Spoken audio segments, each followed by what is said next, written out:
Welcome to this latest edition of the Real Deal Podcast, episode 1065, Insecure, episode 4, thirsty as fuck. I'm your host, Ril Dil Quinn. We are now halfway through the season of Insecure. If you remember, the first three seasons, there were only 8 episodes. They did 10 in the last two.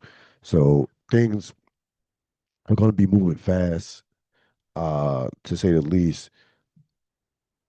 We're going to begin with now this episode. In this episode, Issa and Lawrence get a new couch, and Daniel returns. This was an episode that we're going. This was an episode that things started to pick up. Um, you saw the somewhat walls started caving in regards to what is going to transpire down the line with Lawrence and and Issa. Let's begin with the deep dive.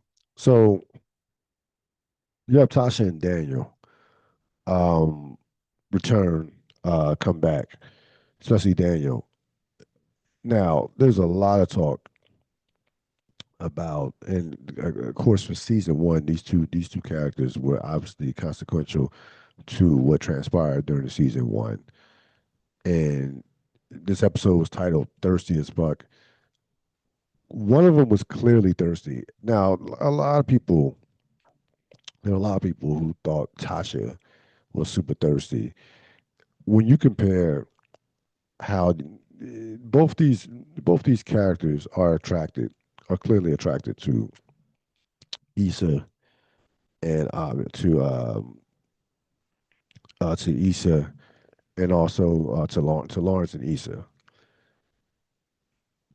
But I think it's a different type of attraction. Daniel is clearly after Issa at this point. He pulls up at the school. He, I mean, pulls up at her job, apologizes for what happened in his car in episode one. Um, Even though she tells him that, hey, me and Lawrence are back together. We broke up, but we're back together. Um, he ends up being, he ends up at her school for the day, as she calls him up to do the music, to bring the music for her class, as they had a little talent show within the class.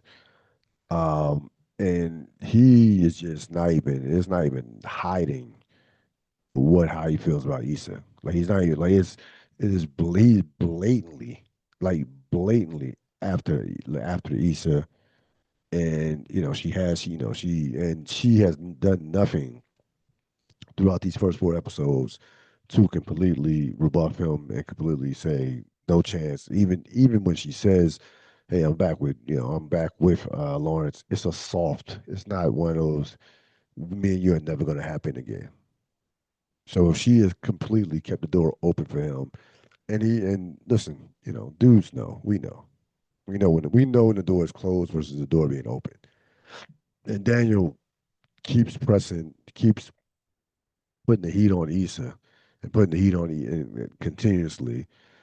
Versus Tasha, I don't, I and I don't get the sense that um, Tasha had that same energy at this point for Lawrence. Uh, is she doing some soft flirting? Yes, but look at the two scenes that Tasha and Lawrence have done.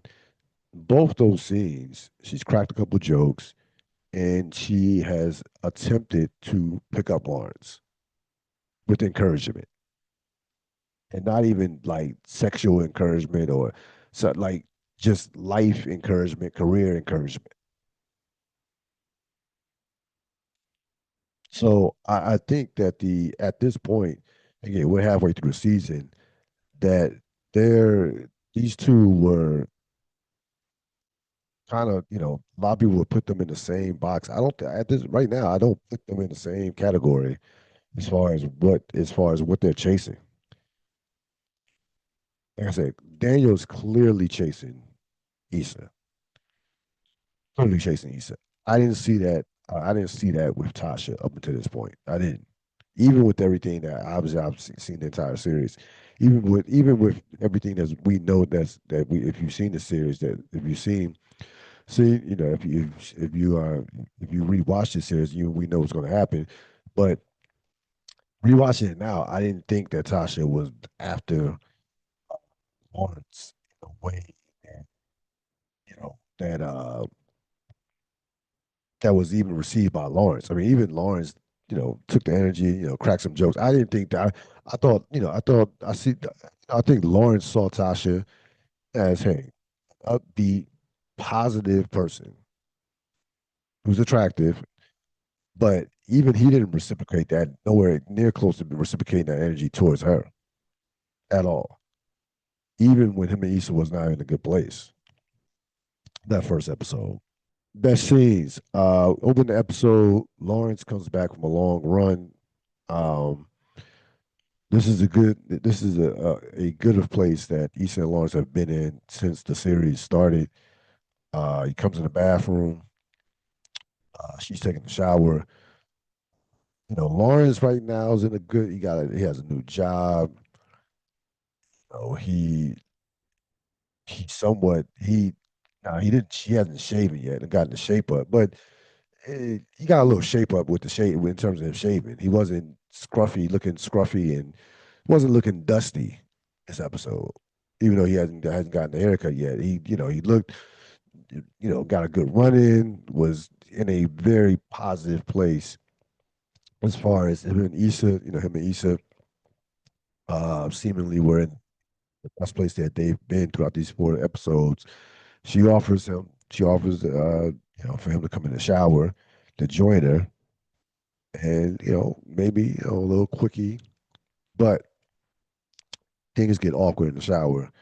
They Lawrence can't believe how hot the water was. Is he almost busts his ass in the shower? So it was and nothing comes about. There's no intimacy whatsoever. They seemingly barely make it out the shower alive without falling, and that is where that's a epitome of their relationship. Like, still love each other, but we're not quite all the way back, all the way there. There's still some awkwardness. There's still some not so much tension, but we're there, but we're not quite there. Or we thought we were there, but we're still in a place. We're still in a place where we need to to grow that much more, but again, considering where they have been for the past 3 episodes, they are by far in the best place that they've been uh, leading up to this point. Molly and Chris. Now, Chris, who's played by the singer Jendena, the classic man fame. This is Molly's second date since she was led into this exclusive dating app site called The League. The first date, Molly was thirsty, super thirsty, to say the least. She scared the guy off after questioning him about not texting her uh, when he got home. He gets home, he said, "Look, I crashed." Now, again, the vibe before that was great. He was, complimenting her on, "Hey, I'm happy that this wasn't a one and done." So this is like date number three between those two. And Molly, again, this is Molly being Molly at this point. She can't help it. She says it's the little things, and he's like, "Oh, we're dating. We're not in a relationship, or we're not together." Scares the guy off. So she gets a second date with Chris. The vibe is great. The music was great. I think the name of the place is called the Blue Mint. It was a excellent, just the cinematography for this scene was top notch. I mean, dark. The ambiance was perfect. The music, they were singing the internet's hit song back in the day called "Girl." Um, it was great scene. These two had instant chemistry. They started dancing, and Molly, seemingly is headed in the right direction as far as her love life went. Other scenes to look at. Yeah, can you look at Molly's supervisor tries to uh, get her to have a chat, have a talk with Rashida. Rashida is continuously being just completely just loud. And she tells Molly, "Hey, I don't, she's not fitting in with our culture, having trouble fitting in with the culture." And Molly later on in the episode basically tells her, "I don't think it's my place um, to have this conversation with her." Now again, supervisor did not know that this conversation has already been had. So Molly is like, basically, Molly is like, I'm not going to have the same conversation twice. And we see towards the latter part in the end of the episode that Rashida is surrounded by the bosses, and it doesn't look good with the nervous look that she had on her face, or the concerned look that she had on her face. So in that case, listen, I don't blame Molly whatsoever for not having that conversation, especially when you already had that conversation. Even if she never would have had that conversation, I wouldn't have blamed Molly. Again, these two were not, there was no, again, we had a discussion about this a couple podcasts ago, or maybe last podcast, that the argument was made that she probably shouldn't have had that first conversation with her based on the fact that they had no prior relationship. And when Molly had that first conversation with her, she was coming from a good place, and was trying to help her out, but it wasn't well received by Rashida, and we were going to see what transpires um, with that. Overall, I would give this episode an A-minus. I thought the music from start to finish was incredible. The shots you saw, there was a beautiful shot of LA in the opening scene as Lawrence is running. He runs in Inglewood. He passed the forum.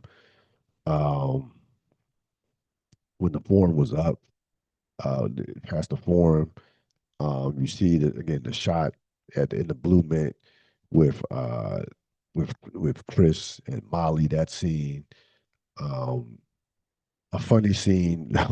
This is a hilarious scene when when Issa and Lawrence went to go buy the couch. This old couple was arguing. The guy says, "I hate you," and they jokingly say to themselves, hopefully that's not going to be us. So again, they were backing up, seemingly back in a good place. Um, and this is going now. We're halfway through the season, and next week, next episode will be a huge episode, to say the least. Certainly, we'll have a lot to talk about, uh, and things are moving fast because first of all, it's only 8 episodes. But again, I mentioned this in I think last episode. They did not know that there was going to be a season two. Matter of fact, Penny Prentice didn't know he was going to be the showrunner moving forward to not only finish this season, but even in season two. That it was on the table that he um, wasn't going to be the showrunner past the pilot, wasn't going to be the showrunner past this finish this season, would and definitely was a possibility that he was not going to be the showrunner entering season two. So basically, the mentality was like, let's put our best stuff out there and not wait. We can't play the long game in terms of season two, three, four. There might not be a season two. So you see things happening. You're going to see some things, explosive things happen in the next couple episodes and for the rest of the season. There was a reason for that. They did not know this show. They were thinking that this show could possibly be an absolute one and done. for sure. So that was part of the reason why and we'll talk more about this in the next episode of why you saw some of the things happening so fast. With the again, and also with the also and also considering, like I said earlier, this 8 episodes is not a lot. You can't. I mean, you have to have certain. Things are going to be happening fast. Only when, especially if that you in season two. That's going to wrap it up for this latest edition of the Real Deal podcast. I will see you next time with episode 5. Watch. So long.